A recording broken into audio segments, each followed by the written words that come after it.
Acabamos de falar de política monetária do Brasil, não foi? Vamos falar das internacionais agora? Do Fed, do Banco Central Europeu, do Banco Central da China, do Banco Central de tudo que é lugar? Vambora! Se você acha que o dólar sobe ou desce por causa das coisas que só acontecem no Brasil, que até agora, Carlão, você só falou de hedge, você só falou de spot, que os caras entram, compram dinheiro, vai, sai, compra spot, vende e o câmbio sobe e desce. Não foi isso, Carlão, que eu entendi até agora? Foi. Mas não é só isso, é o mundo todo atrás da moeda âncora do mundo. Não fiquemos com a cabeça presa só no doméstico, Vamos falar da política monetária dos grandes bancos mundiais, dos bancos que fazem centro das finanças mundiais. Esses grandes bancos, eles são simplesmente os engenheiros financeiros, vamos dizer assim, do mundo. E quando esses caras mudam uma chavezinha seletora, o dinheiro some de países emergentes, assim, ó, com estalar de dedos. Ou então, dependendo do lugar que ele botar a chavinha, o dinheiro entra em peso. Mas vamos quebrar isso em camadas. Vem com o pai. O Fed. Fed é o centro do mundo. O Federal Reserve é o banco mais importante do planeta. E aceite isso. Ele define a taxa básica de juros dos Estados Unidos, que é a Federal Funds Rate. E é ele quem controla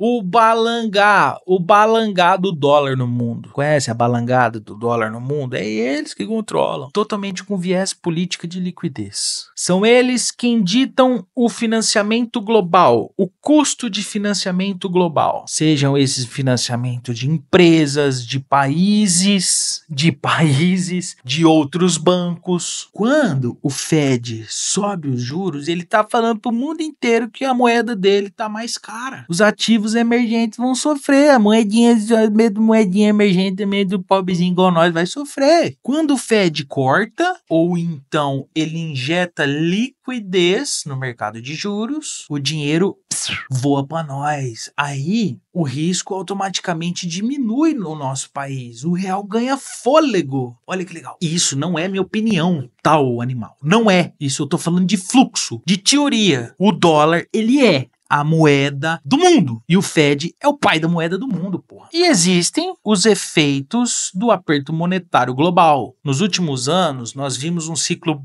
brutal de aperto do Fed para tentar conter a inflação. E essa inflação veio pós-pandemia. Os juros subiram de negativo de 0% lá nos Estados Unidos para 5,5%. E isso num tempo recorde para eles. O impacto foi global. As moedas emergentes sangraram, simplesmente sangraram. As bolsas corrigiram o que dava. Os ativos de risco apanharam. Os caras estão apanhando até hoje. E isso acontece simplesmente porque o capital, ele foge de risco quando o dólar tá oferecendo retorno. O carry trade, que a gente já falou aqui, ele inverte, porque o cara simplesmente pensa, por que eu vou investir no Brasil se o juro americano tá alto e o risco de lá é quase zero? As reservas cambiais de muitos países diminuem, pois o custo da rolagem de dívida externa sobe muito. O dólar estando fraco, não é só o Brasil fraco. Dólar forte não é sobre Brasil fraco, é sobre mundo com medo. Esse é o jogo da confiança que eu quero ensinar para vocês. E um outro banco central que não é lá tão forte quanto o Fed, mas tem sua devida importância, é o Banco Central Europeu, o ECB, ou BCE, como quiser. É um irmão mais elegante do Fed, porém muito mais lento, não tão pesado. O Banco Central Europeu, ele tem um mandato duplo, que é controlar a inflação dentro da Europa e manter a estabilidade na zona do euro. Historicamente, ele é muito mais lento que o Fed, tá? O BCE também subiu juros, né, nesses tempos em respostas às inflações europeias, mas o impacto global é muito mais limitado por 3 razões. O euro não é a moeda dominante do mundo. Número 2, que a zona do euro ela é muito menos integrada aos países emergentes. Número 3, que o Banco Central Europeu ele tende a copiar o Fed. Não toma geralmente decisões contra o Fed. Mas aí nesse 3 entra um negocinho legal, porque se o Banco Central Europeu tomar uma decisão diferente do Fed, isso desequilibra o dólar ao longo do mundo. Então, por exemplo, Fed subindo seus juros e o Banco Central mantendo o euro, desvaloriza. O dólar vai se fortalecer, o real vai sangrar junto com o euro. Já o Banco Central endurecendo o discurso mais do que o Fed, o euro vai subir e o dólar vai enfraquecer. Isso vai ajudar o real. Também temos o BOJ, que é o Banco Central do Japão, um dinossauro da liquidez. O Japão, ele é o maior doador de liquidez do planeta há décadas. Os juros dos caras, pertíssimo do zero ou negativo por anos,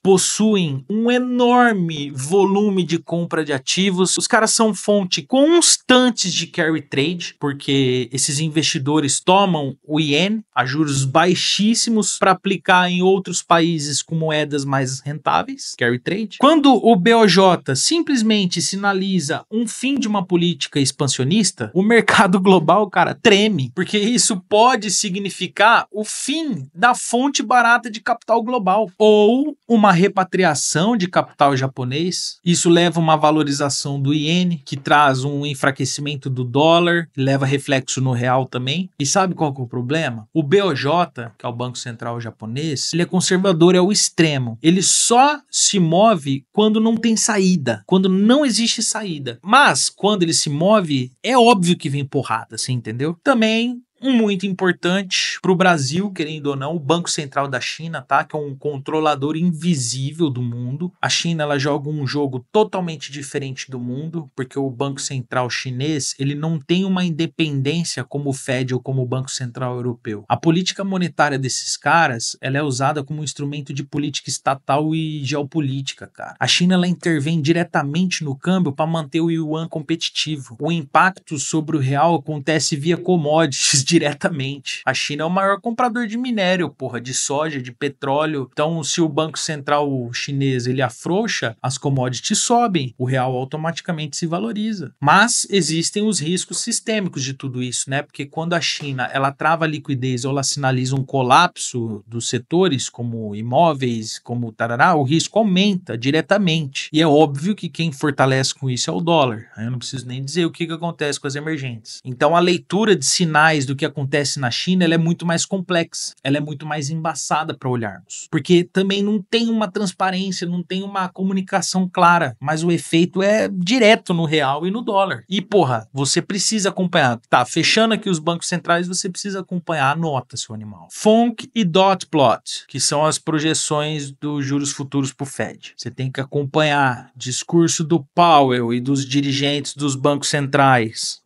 Os caras lá também possuem diretores regionais do Fed, então você tem que acompanhar. Temos o ECB Rate Decision, que é muito importante, lá da Christine Lagarde, da Europa. As yields da Treasuries americanas, tem que acompanhar. Inflação nos Estados Unidos, todos os dados. Da Europa também, CPI, Core CPI, PPI, etc. Só lembro desses três agora. Opa, política cambial, além do que a política fiscal da China. Eu tô sempre de olho nisso. As taxas de juros do Banco Central japonês, lembra? É uma máquina de carry trade o Japão. Então, todas as modificações que a gente tem lá geram intervenções no iene. E isso afeta o dólar. Afetou o dólar, afetou o Brasil e o mundo. O dólar, ele é um efeito colateral da política monetária das grandes potências, você entende? E a política monetária internacional é o driver mais importante para todos os mercados globais. Você pode ter fundamentos ótimos ocorrendo aqui na economia e na política do Brasil. Mas, se o Fed sinaliza uma alta de juros inesperada, o dólar se fortalece no mundo todo e o real vai desabar junto. Por isso que nenhum operador de câmbio ele é completo se não acompanhar os bancos centrais globais, cara. O segredo não é só você estar atualizado e saber o que os caras fizeram. É entender também quais serão os próximos passos e o que os caras vão fazer, como o mercado vai reagir e qual vai ser a melhor forma de se posicionar quando o fluxo chegar ao Brasil. E eu te espero na próxima aula.